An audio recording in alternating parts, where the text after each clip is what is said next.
J'adore, c'est trop mon rappeur préféré. J'adore ce qu'il fait. Je rêve un jour de le voir et de lui dire je t'adore quoi.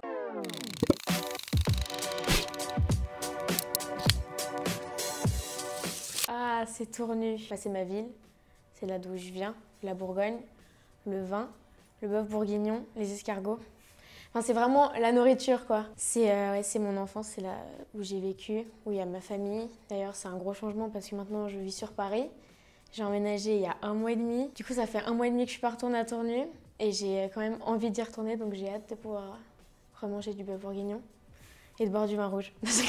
Paris, c'est tellement beau, c'est tellement grand. Il y a tous les magasins. J'ai beaucoup d'amis ici. Donc, non, le plus dur, c'est au niveau de la famille, parce que je suis très proche de mes parents, de ma sœur, de mon demi-frère. Enfin, du coup, ça me donne envie de quand même d'y retourner. Puis même, j'ai beaucoup d'amis là-bas, donc voilà.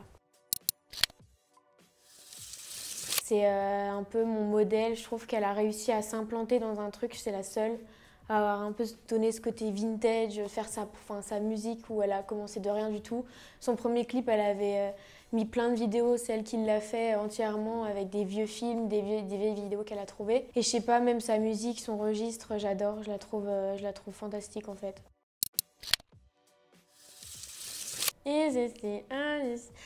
Ah, mais ça, c'est la chanson. Il y a une vidéo où c'est mon père qui l'a. Je suis sur mon fauteuil, tu sais, les vieux fauteuils pour enfants, là, avec les trucs qui tiennent comme ça dans la voiture. Et il me filmait avec la grosse caméra énorme qu'il prenait pour filmer ce qu'on faisait. Et il dit chante, Maëlle, chante.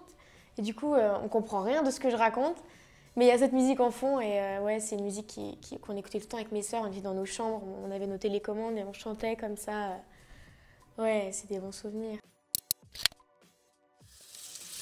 Punaise!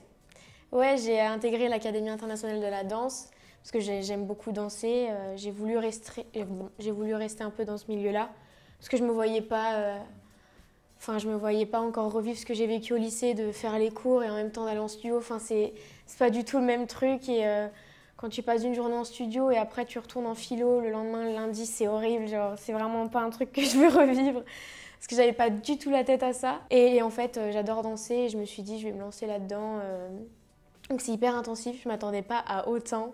Mais en tout cas, je vis bien. Et puis même au niveau de la scène, j'espère danser et même j'espère faire des concerts.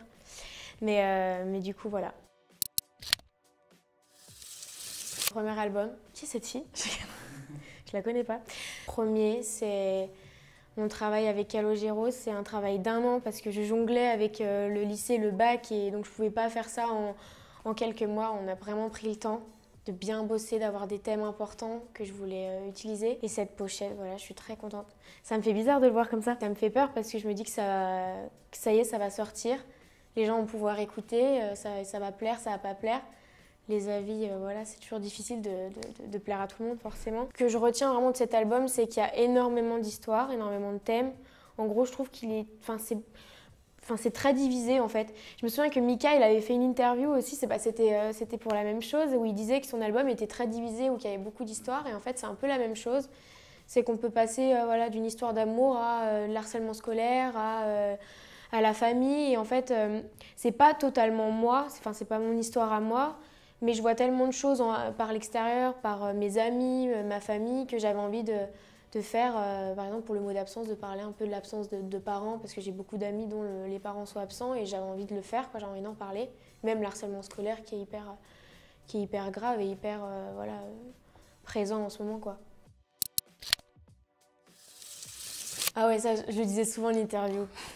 Je veux quelque chose de très atmosphérique, très dans les étoiles. Non, en fait, j'ai été connue, j'ai fait l'émission The Voice, j'ai gagné The Voice et en fait, je chantais toujours un peu des chansons hyper atmosphériques, du coup. London Grammar, des choses où je pouvais aller super haut, grave. Et du coup, j'avais envie de faire ça et ouais, c'est vraiment un truc que je voulais dans mon album, donc dans les prochaines chansons, dans toutes les machines en cœur, c'est pas totalement atmosphérique. C'est même pas si, un peu ce côté atmosphérique, mais quand j'entends atmosphérique, c'est vraiment un peu le côté d'aller très haut, que ça soit très long, alors que là, c'est vraiment... il y a un rythme vraiment très présent et où il y a des paroles qui disent quelque chose. Du coup, voilà. Ah, elle est géniale cette photo. Zazie qui a écrit Toutes les machines ont un cœur, mon single, qui était ma coach sur The Voice, donc c'est quand même fou quand même qu'elle était là après.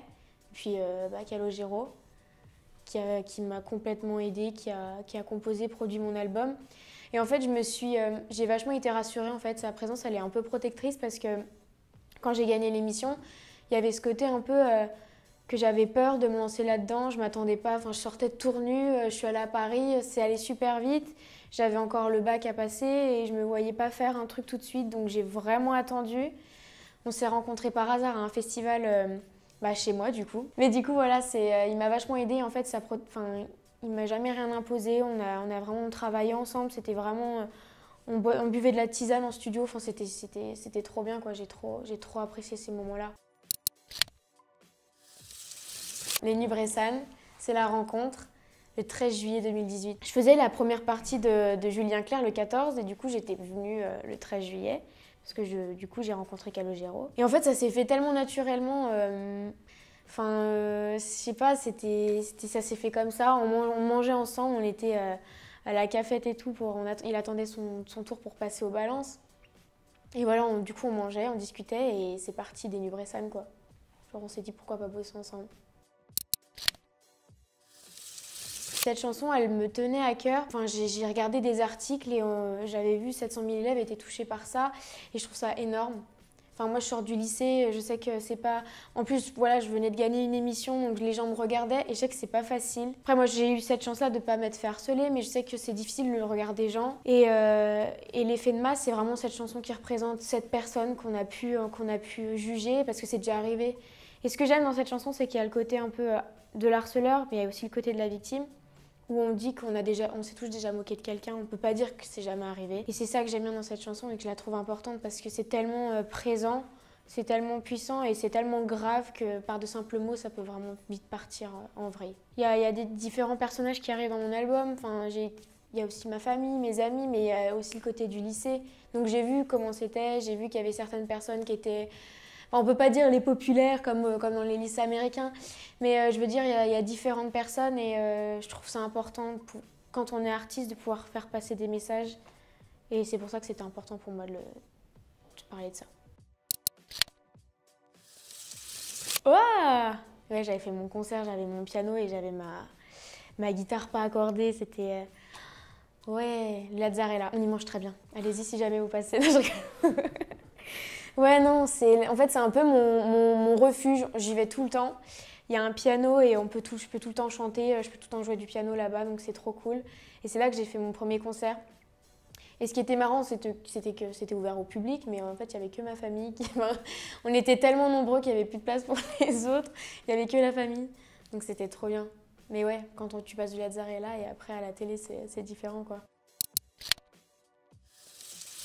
Ah ouais, Tiens Tiens Retiens, je l'adore, c'est mon rappeur préféré. Vraiment, je connais toutes ses chansons, je connais tous ses Bings to Bings, enfin j'adore. J'adore, c'est trop mon rappeur préféré, j'adore ce qu'il fait, je rêve un jour de le voir et de lui dire je t'adore quoi. Mais j'oserais pas lui dire, je vais le regarder juste comme ça et me dire est-ce que je l'ai vraiment en face de moi?